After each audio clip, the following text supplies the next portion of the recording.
All right, hello once again. This is Jeff Scott, your instructor for the online version of 152, 157 Website Development XHTML CSS for the fall 2015 semester.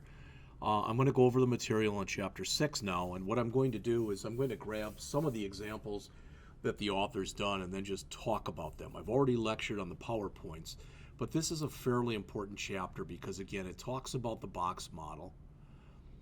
And it talks about how to configure margins and float and a few other things. I've already been doing float in the Trump website that I've been working on, the one that's right here. And what I've done is I've just removed the figure caption. I couldn't figure out how to do it. I tried to Google it and a few other things. I'm having problems with it, so I left the code in there, but I actually took out the physical figure caption.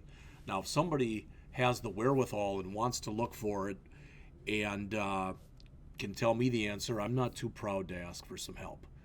All right, both of these two they both go to donaldjtrump.com, as does down here.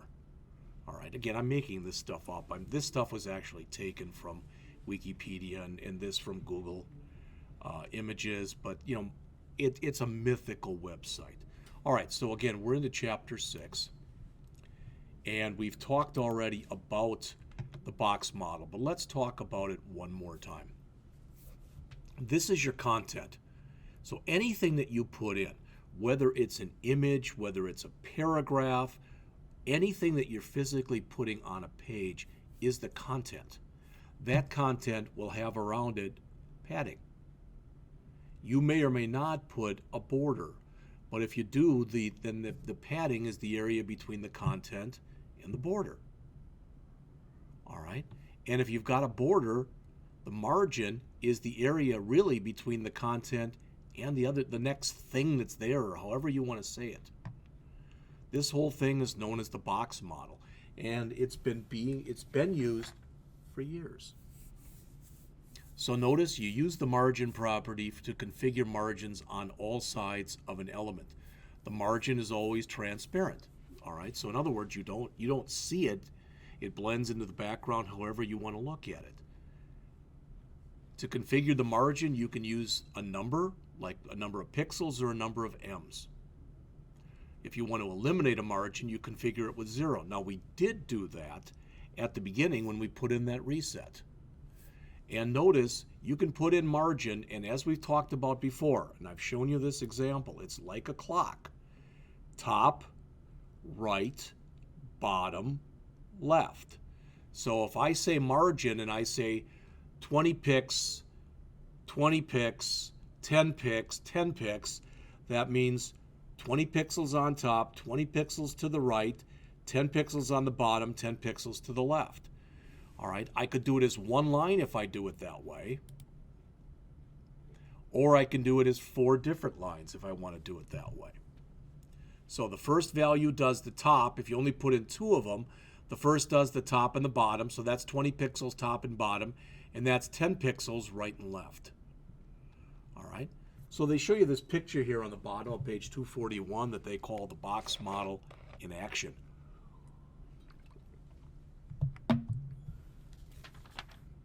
And again, I'm bringing up some of the examples that the author has here. I'm doing it just because, to be honest with you, today is Friday, the 21st of August, and I'm trying to get as much of this done as I can by Monday the 24th.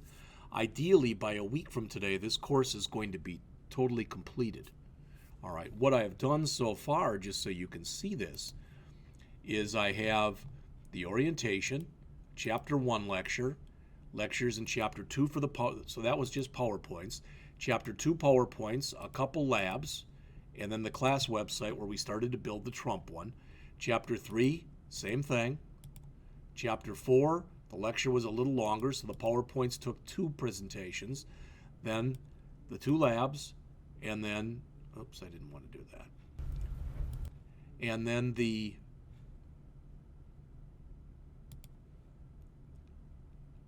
website. Chapter 5 only had the lecture, and then the lab was to explain the homework. And I'm in Chapter 6 right now. So you can see I've still got quite a bit left to do. All right, if I keep doing original exercises myself, I'm going to run out of time. So again, not an excuse, I'm just being honest with you. So I'm literally, you've got these online, so I went out to the P drive, and this is also out on Blackboard, but on the P drive, under CIS 152, 157 WD Fall 2015, they're now the student files. So you've got out there some articles that I find here and there on HTML, CSS, etc. The homework will be put there. Any in-class stuff is put there. PDFs that I found are put here. PowerPoints for the book are here. Stuff specific to Jim Schmidt will be there. Stuff specific to me will be here. All right. My syllabus and course evaluation, it looks like they're not there. So what I'll have to do is copy those over because I do have them on Blackboard. Website development. This is kind of a neat little thing if you want to look at it to get yourself started. I'm not going to go through it right now. An HTML5 security cheat sheet. I'll just throw that into PDFs. The PowerPoint's zipped. The data files zipped. And this website development thing that I showed you here, zipped. All right. So the only thing that I don't have here is my syllabus and course evaluation, and really that thing should be put under Scott. All right, so the course evaluation is already there. It's just the syllabus that I have to add. Couldn't find it. That's not good. Oh, it's right there. All right, so I'm going to have to put the syllabus right there. I'll do that. I don't want to waste your time by doing that right now. All right, I want to close a few things that I have open, just because, again, this is getting big. When we get done, just so you know, back in Chapter 5, all right, so back in Chapter 5, or Chapter 4, which is the last chapter that we worked on for the homework for prime properties, it looked like this. All right, so that's what the prime properties look like. All right, buttons along the side here. Home was operational, listings was operational, financing was operational, and contact did not yet work. All right, for Chapter 6, we're going to take these buttons and move them here.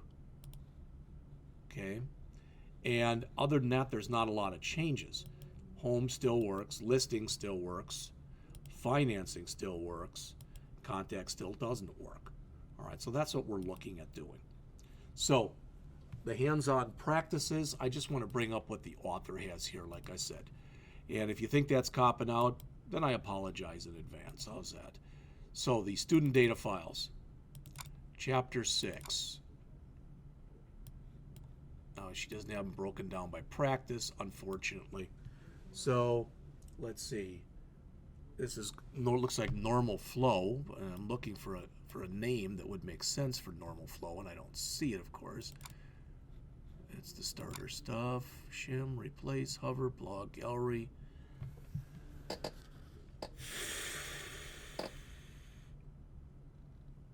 Save this with the name of box 1, it says. So here's what they're showing. So what we have here, and let me bring these both up, so I'll put them both on the screen at once, okay? In fact, I'll put that up there. Copy this. I'll just bring this up in a different browser. So there's the one.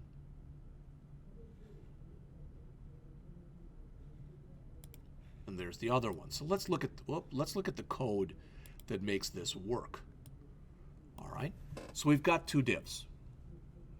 All right. So here's our first div, 200 pixels wide, 200 pixels high. Our second one, 100 pixels wide, 100 pixels tall. So this is half of what this is. It doesn't look like it, but it's supposed to be. Background color is a bluish. It's got a border around it, and it's got padding. All right. This one, the background color is white. The border is black, and it's got padding, and it's got a little bit of margin. Now, the key thing to realize here is notice right there, you've got div and then div. So this div as soon as it hits it, a div is a block level element, which means there's a blank space before it and a blank space after it. That's why this particular box is not inside of this div right here. So one div is not nested in the other one. Now, if we look at the next example, so if I bring this up and look in here, it should be box 2, I believe. Now notice we put the second one in the first one. So if I bring this up to box 2, notice the difference. It's almost the exact same example, except now we have nested div 2 within div 1. All right? So that's what the author is showing you here on practice exercise 6.1. All right.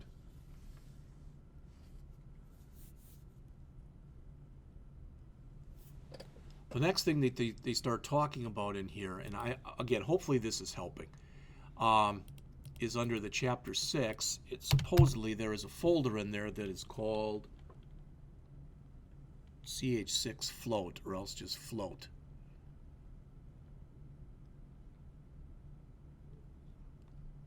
Again, she doesn't do the best job in here most of the time of naming her stuff, so let's just bring up the float file. All right. All right. So right now, you can see exactly how this looks. And again, if we view the page source, what do we have? Well, there's our H1, taken up 100% because we didn't tell it not to. All right, we've got some padding in it. There's the background color, font family for our paragraph, and this YLS, which must be this, float it to the right, give it some margin, and give it a border around it. All right? It's a black border, so it's very hard to tell. So we've got that in there. There's our H1 tag, followed by our image, followed by our paragraph. All right? And as it says there, it's showing you normal flow right there. It's trying to show you normal flow. So since it's floated that to the right, it's put that in, and now there's room to the left to put in the paragraph. And that's exactly what happened in there. Now, an important concept in this, and I didn't do it, and maybe that's part of the problem that I'm having with the stuff that I showed you in the Trump one. I don't know. But, bring that up, come on. There we go. If we take a look on page 246, the author talks about clearing a float.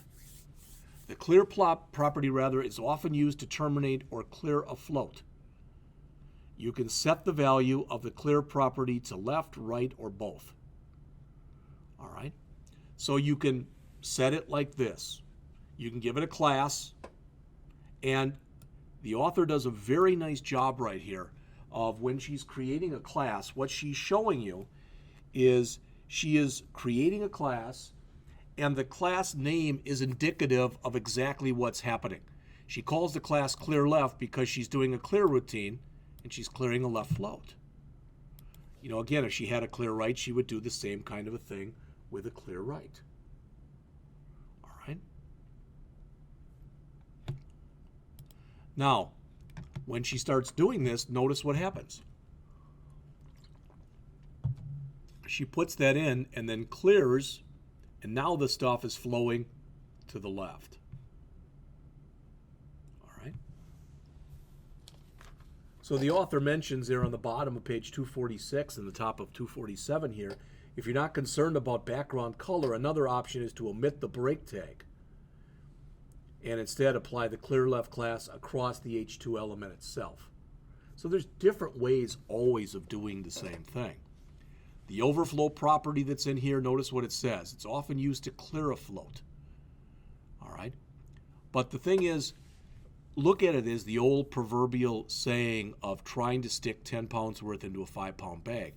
The overflow property says, what do you do with what's left? Do you make it visible? In other words, do you have it protrude and go bigger than you've actually thought it was supposed to be?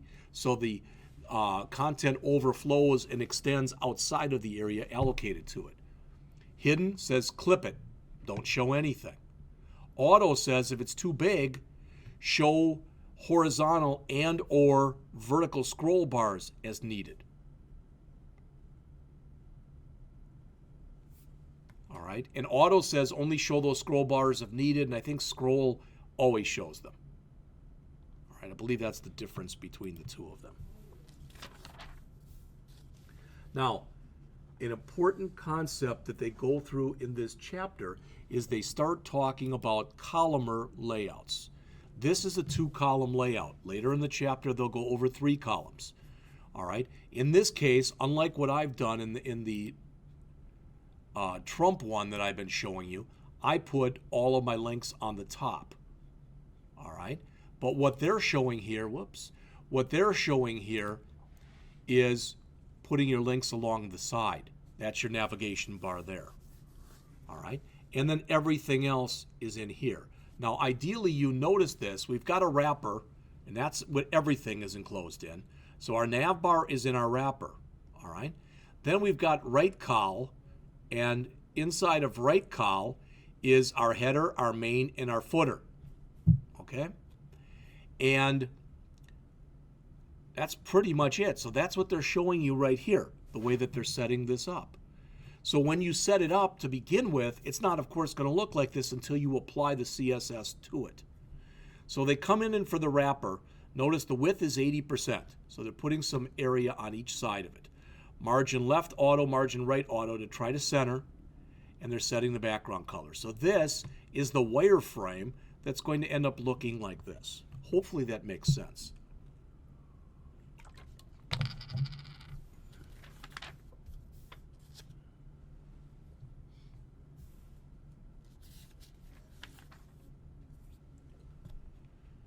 And I'm just going to jump into talking about hyperlinks in an unordered list.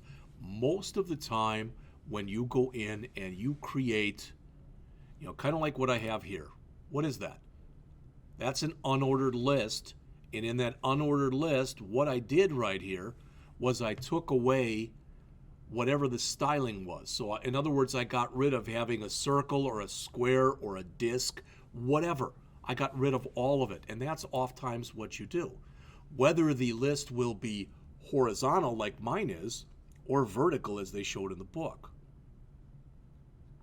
Again, recall that the default display for an ordered list is to show a disk marker. So the default is for it to look like this, something like this. All right. So this is what I meant to show you before, and I didn't, but this is the table that's on page 252 in the book. And what the author mentions right here, and I think does a pretty nice job, are the different list styles that you're able to use if you're so inclined. All right, none, disk, circle, etc. So the disk, the circle, and the square, those are the ones that are used for an unordered list. The decimal, the upper alpha, the lower alpha, and the lower Roman, I think there's an upper Roman too, those are the ones for ordered lists. If you don't want to do that, you can use your own image and put that in there. And that's what they're showing in this example right here. All right, and the author does show how you can do that in here also. So notice here they set up an unordered list. And since they didn't tell you, all right, since they didn't come in here and tell you that you wanted it to be horizontal in nature, it's naturally vertical. Also, by default, since you didn't tell it to leave, it automatically has 2 things you may not be interested in. One are these disks, and the other are the underlines. So to get rid of the disks, you say list style type none. Boom, they're gone. To get rid of the underlines, rather, it's text decoration none. Also, please look at this. Notice what they're actually working with here. It's the UL, it's the unordered list as a whole they're telling to strip these things. Then for the individual anchor tags here, we're saying get rid of those. It would be possible to have an unordered list in here, and your list items could include things other than anchor tags. So we're basically saying this UL must exist inside of a nav. This A must exist inside of a nav. So that's how to do it for setting it up vertically. Then for horizontal, they mention this starting on the bottom of page 253, and they show it to you again on 254. So notice the display property can be none, inline, block, or block. Inline says the element displays on the same line. Block says it doesn't. The difference between inline elements and block elements. Block elements automatically have a blank line above them and below them. All right, so when we come in here and we configure this, this is what they're showing here in the book on page 254. All right, and that is they're coming in here and they're saying list style type none again, so we're getting rid of the underlines. All right, and display inline, which means put all these on one line. That's the magic that makes that happen. All right, let's talk a little bit about pseudo classes. And when we talk about pseudo classes, what we want to do here is we're talking about what we want to do with our hyperlinks.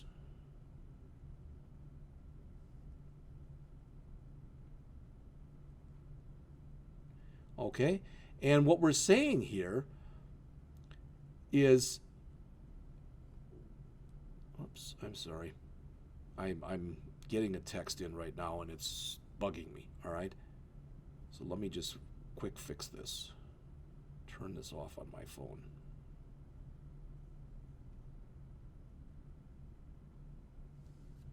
All right.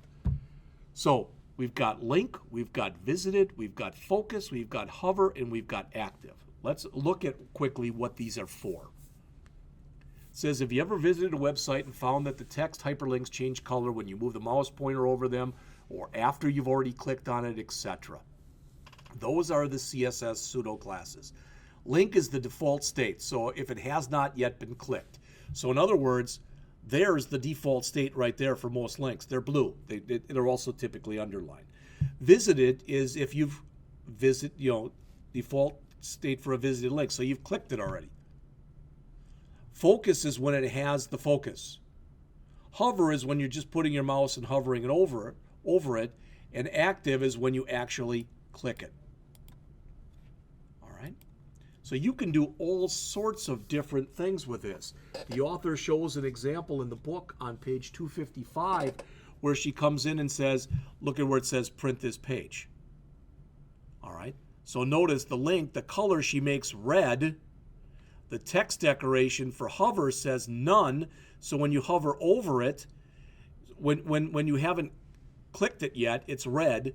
When you hover over it, it turns and it becomes what? A version of blue, almost a purple. And you can notice when you hover over it, it also, text decoration none, removes the underline. All right, let's look at the next hands-on practice here.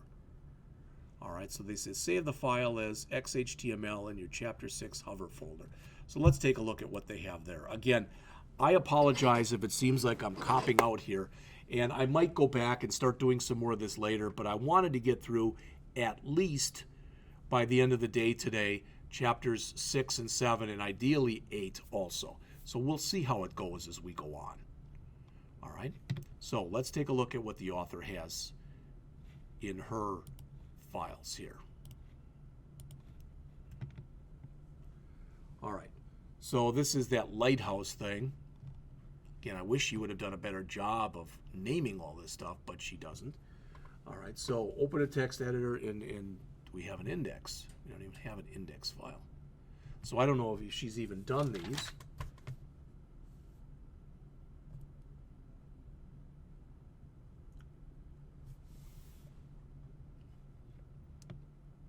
Starter. No, it's not that one. 2-column. Lighthouse.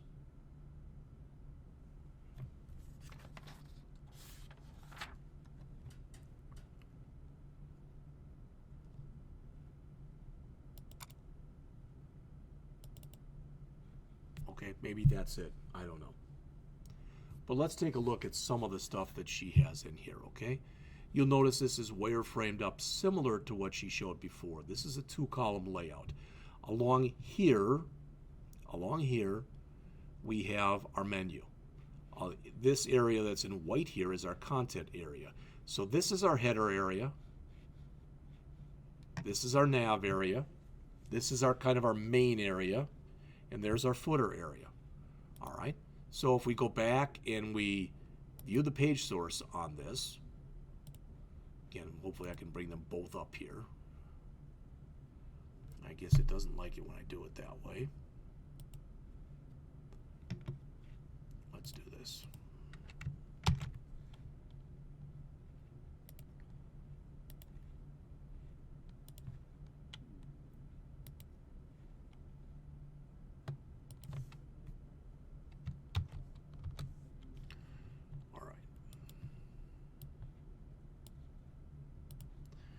So, as we kind of go back and forth between these two, here's the CSS, where the authors put the CSS right in here.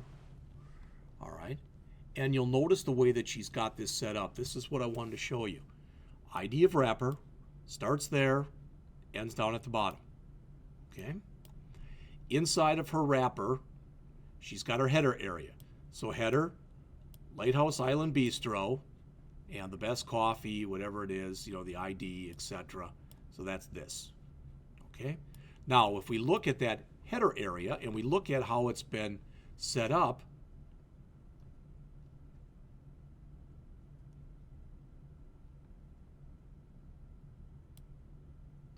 there's the CSS for it. The background color, the font color, the padding, etc.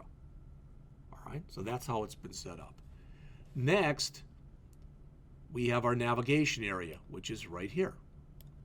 All right. So we've got home for index, menu for rooms, directions for directions, and contact for contact. All right. If we look how that is set up. All right. There it is. But let's take a look at the pseudo classes.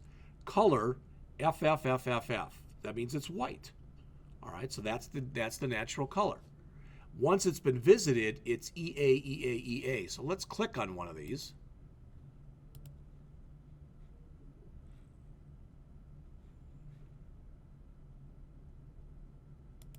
And I think the only one we can is this one because it's already been implemented. It's kind of a cream color. It may or may not show that well in there. If you hover, it's almost a blue, 0000066. So if you hover on any of these, it's purplish, navy, whatever you say. All right. So that's her showing you the pseudo classes. All right. The other thing is notice how she set this up. Inside of our main area, we have the H2 Bistro blog, which is right here. We've got an aside here that says watch for March Madness wrap, etc. That's this. She almost made it look like a button. Whether that's a good thing or a bad thing, that's for you to decide. All right. Then she's got another H1 header here, Valentine wrap. Okay, she's got, now notice here it says time, date, time. All right. Another HTML5 tag that we'll be talking about later on. So what she has in here are two articles. One, that's the Valentine wrap, and the other one, which is the new coffee of the day promotion.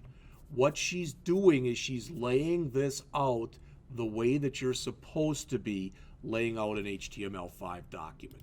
You could make your own case and say, well, I don't like the way she did this. I wish she would have moved this lighthouse part over further, move this over to here, and had that go up all the way. So there's a lot of ways this can be tweaked.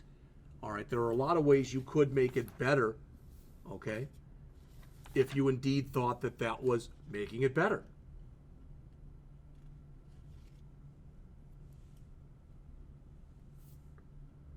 All right, in the next example, so let me close this, in fact, let me close a few of these that I've got open here. All right, so let's do this. So when we look at the next one, so that's the blog, and again, I'm not sure exactly what's what here. It says hover. I don't think this is the one. Nope, that's not the one I'm looking for. That might have even been the previous one. I don't know. All right.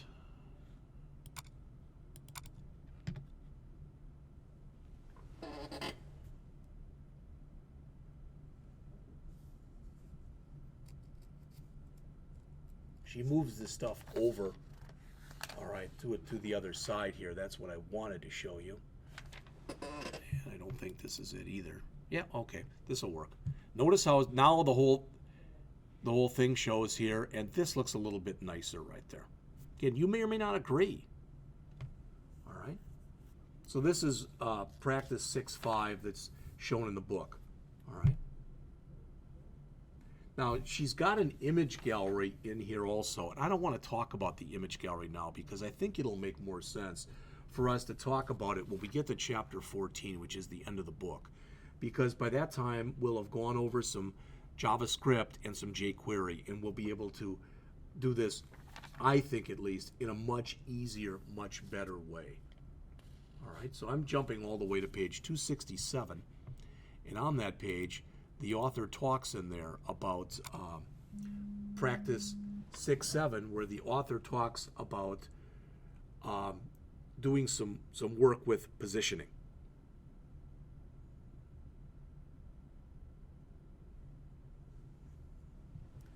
All right. So if we take a look at what's in here, notice I'm going to turn to it in here. And again, that's page 267. And the author says here, there's no CSS. So you get your natural flow positioning. All right. Here, they added some CSS. Well, this is very reminiscent of what I did when I put but rather than text over there, what I did was I put the figure over there. All right. The lower page, it says, uses absolute positioning. Well, a couple things to think about here. With absolute positioning, you say exactly where an element is supposed to be outside of the normal flow.